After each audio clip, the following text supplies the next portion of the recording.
दोस्तों 21वीं सदी में हमने कई टेक्नोलॉजी का इन्वेंशन देखा है जिनके बारे में आज से पहले सिर्फ हमने सपने में ही सोचा था। धीरे धीरे दुनिया तरक्की पे है, ये बात हम सब जानते हैं। लेकिन अभी जो भी चीजें हमारे पास है ये तो बस एक शुरुआत है, क्योंकि हमारे वैज्ञानिक दिन पे दिन नई नई चीजें डेवलप कर रहे हैं जो कि हमेशा के लिए इस दुनिया को बदल कर रख देगी। तो दोस्तों आइए आज हम आपको कुछ ऐसी ही टेक्नोलॉजीज के बारे में बताते हैं जो हमारे फ्यूचर को बदल सकती है और उसे बेहतर बनाने में हमारी मदद कर सकती है। तो चलिए शुरू करते हैं बिना किसी देरी के। Number 1, vacuum tube train.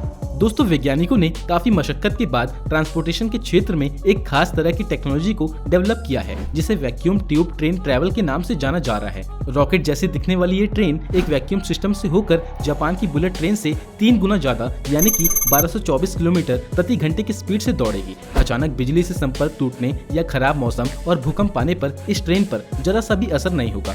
दरअसल दोस्तों हाइपरलूप टेक्नोलॉजी में छोटे छोटे डब्बे बने होते हैं जिन्हें अंग्रेजी भाषा में पॉड्स कहते हैं। इन्हें चलाने के लिए वैक्यूम ट्यूब बनाई जाती है जिसके अंदर ये पॉड्स रॉकेट की रफ्तार से चलते हैं। आप लोग वीडियो क्लिप में देख सकते हो कि कैसे ये पॉड्स रफ्तार में दौड़ रहे हैं। आपकी जानकारी के लिए बता दें कि अगर ये टेक्नोलॉजी हमारे देश भारत में आती है तो एक राज्य से दूसरे राज्य में जाना बहुत ही आसान होगा। साइंटिस्टों ने दावा किया है कि हाइपरलूप टेक्नोलॉजी के आने के बाद 1 से 1.5 घंटे में दिल्ली से मुंबई पहुंचा जा सकता है। दोस्तों 2022 तक पहली सबसोनिक ट्रेन दौड़ाने की आशंका जताई गई है जो कि दुनिया में ट्रांसपोर्टेशन क्षेत्र में बहुत बड़ा बदलाव लाएगा और साथ ही साथ लोगों की जिंदगी को और भी आसान बना देगा। दोस्तों इसके बारे में आपका क्या ख्याल है, हमें कमेंट में जरूर बताना। Number 2, living robot. दोस्तों जिन रोबोट्स के बारे में मैं बात करने जा रहा हूँ वो पूरी तरह से ह्यूमन रोबोट्स हैं। मैं बात कर रहा हूँ उन सो कॉल्ड लिविंग रोबोट्स की जो जिंदा सेल्स यानी कि कोशिकाओं से बनाए जाएंगे। ये जल्द ही मेडिसिन की दुनिया में एक नया रेवोल्यूशन लाने वाले हैं। दरअसल दोस्तों डॉक्टरों की टीम ने एक एक्सपेरिमेंट किया जिसमें उन्होंने एक मेंढक की सेल्स लिए और कंप्यूटर प्रोग्रामिंग के जरिए उन्हें मेंढक की शक्ल दे दी। इनका आकार लगभग 1 मिलीमीटर होता है, लेकिन हम इन्हें रोबोट्स नहीं कह सकते। ये जिंदा टिश्यू से ही बनाए गए हैं, लेकिन हम इन्हें जानवर भी नहीं कह सकते।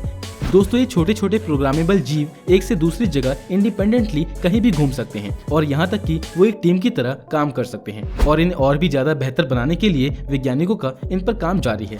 दोस्तों आने वाली ये टेक्नोलॉजी अगर सफल हो गई तो ये दुनिया में इंसानों की एक बहुत बड़ी जीत साबित होगी। खैर आपका इसके बारे में क्या ख्याल है मुझे कमेंट में जरूर बताइएगा। Number 3, flying cars. दोस्तों जब भी हम अपनी आंखों के सामने किसी पास से उड़ते हुए प्लेन को देखते हैं तो हमारा मन खुश हो जाता है, लेकिन सोचिए तब क्या होगा जब हम हवा में उड़ती कारों को भी देख सकेंगे।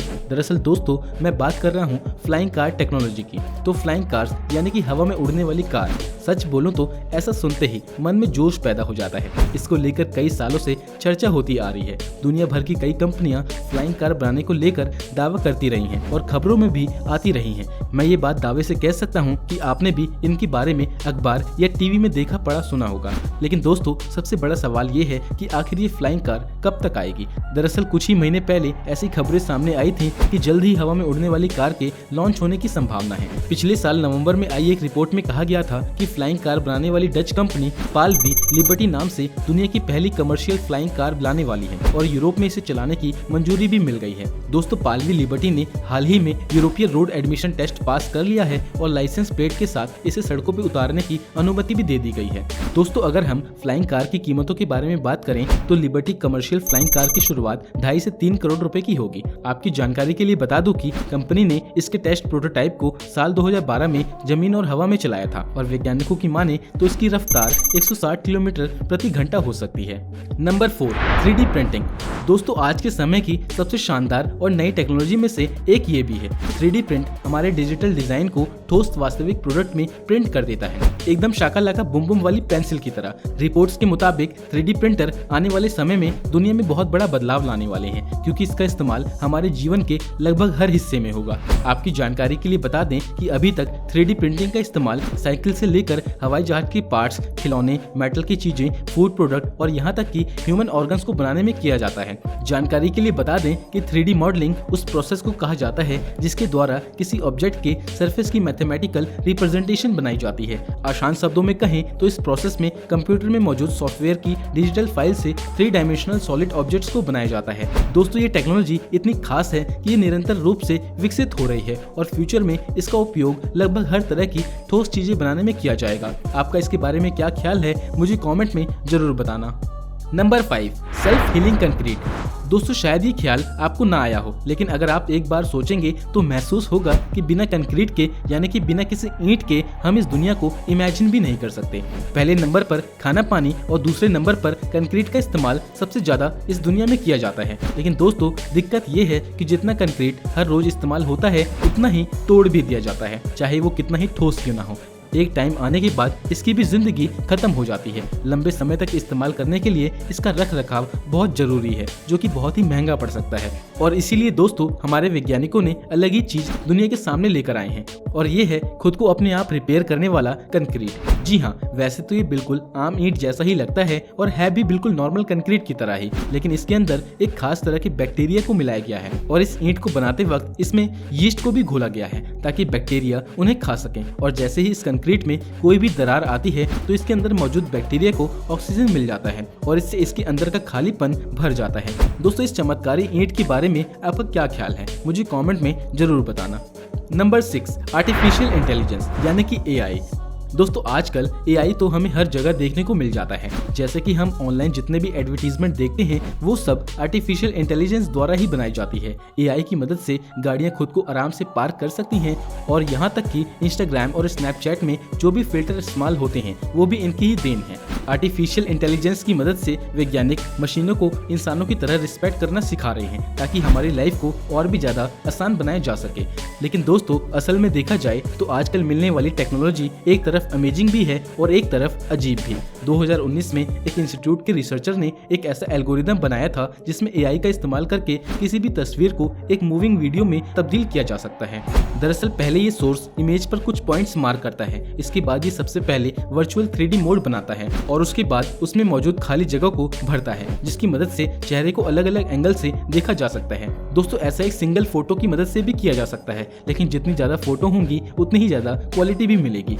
दोस्तों अभी तक इस टेक्नोलॉजी का इस्तेमाल एल्बर्ट आइंस्टाइन के साथ साथ मोनालिसा जैसे मशहूर चेहरों पर भी ट्राई किया गया है और उनके बहुत सारे लिविंग पोर्ट्रेट को भी AI की मदद से तैयार किया गया है। अब आप हमें कमेंट में बताइए कि हमारी डेली लाइफ में कहां-कहां AI का इस्तेमाल होता है।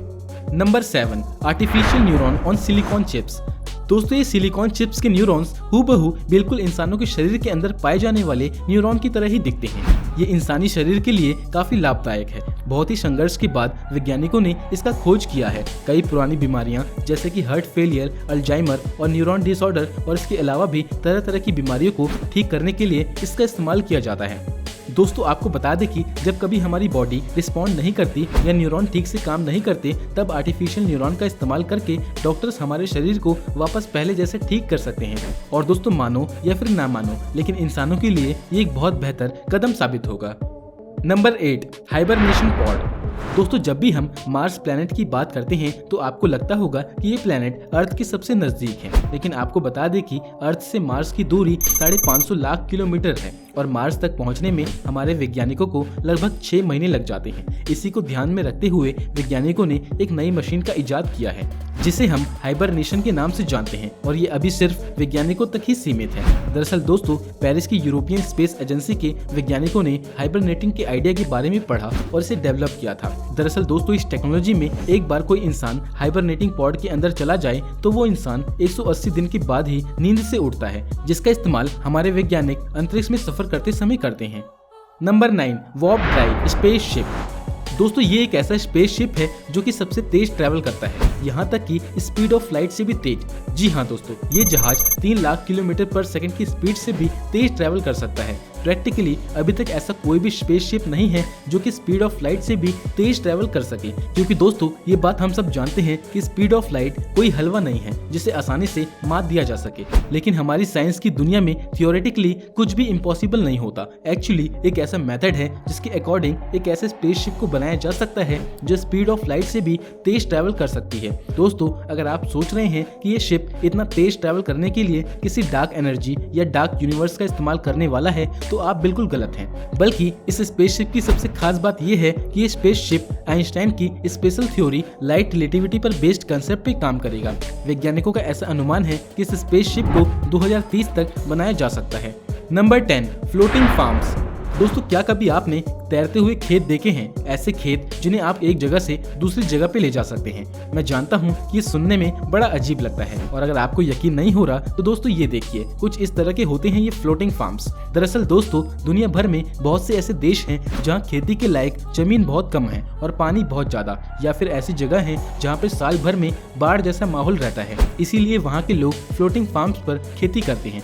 और हमारे पड़ोसी देश बांग्लादेश का हाल भी कुछ ऐसा ही है, जहाँ ज्यादातर हिस्सों में साल के कई महीनों तक बाढ़ से पानी भरा रहता है या फिर बारिश होती रहती है।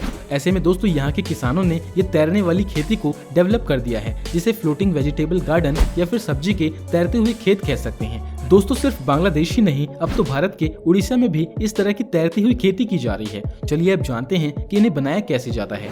दोस्तों फ्लोटिंग फार्म्स यानी कि तैरते हुए खेत बनाने के लिए जलकुंभी बांस का इस्तेमाल करके एक बेड या फिर बिस्तर जैसा प्लेटफॉर्म तैयार किया जाता है। और हाँ दोस्तों, इसमें कोई भी केमिकल फर्टिलाइजर का इस्तेमाल नहीं होता, क्योंकि इसमें इस्तेमाल की जाने वाली जलकुंभी बहुत ही उपजाऊ होती है और इसमें ज्यादातर सब्जी और मसाले की खेती की जाती है। आपको क्या लगता है कैसी है ये देसी टेक्नोलॉजी जो धीरे धीरे खेती की दुनिया में पकड़ बना रही है? तो दोस्तों बस आज की इस वीडियो में इतना ही। आपको क्या लगता है फ्यूचर में इनके अलावा किस तरह की टेक्नोलॉजी आनी चाहिए? कमेंट में लिखकर जरूर बताइएगा। और वीडियो पसंद आई हो तो इस वीडियो को लाइक करने के साथ साथ अपने दोस्तों के साथ शेयर भी कीजिए। चलिए जय हिंद। आपका कीमती समय देने के लिए बहुत बहुत धन्यवाद।